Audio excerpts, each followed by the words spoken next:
I sat down with the President on February 1st. We had a good discussion. He said he wanted to meet further. He actually tweeted out afterwards that he wanted to have further discussions. He told us the very next morning, not just myself, but he told those members who went to the prayer breakfast that we're going to meet. He told the Democratic Congress on their retreat that he's going to have a meeting with me. He apparently doesn't want to meet, and I don't understand why.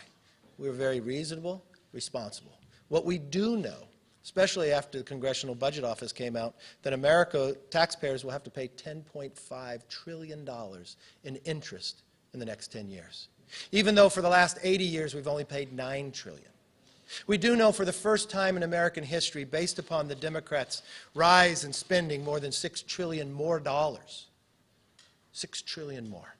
What happens? Well, if you studied economics, if you had the pleasure of years past, Milton Friedman, one of the best economists ever to come out of America, told you that there's only one place inflation begins or starts, and that's with government, when they spend too much. We've watched interest rates have to rise based upon what the Democrats have done. Now we watch that there's a bank crisis. But we've got a president in office that seems to treat issues the same way. Afghanistan he missed and set us back decades. We watched him tell us that inflation was transitory, that it wouldn't sustain itself. We watched him slow to action when we asked back in 2015 to give the Ukrainians javelins so they could defend themselves so Russia would not invade.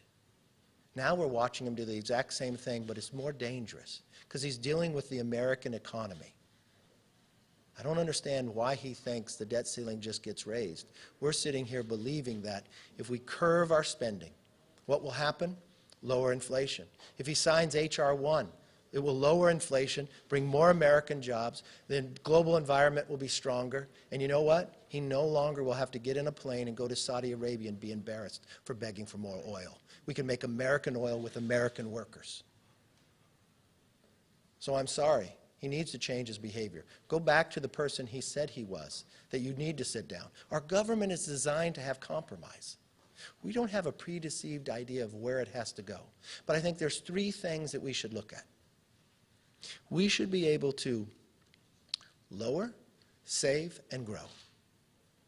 Lower our spending, save the taxpayer money, and grow our economy, just like H.R. 1. You know, we talk about what it will do to energy, but if you want to build anything in America, you need H.R. 1.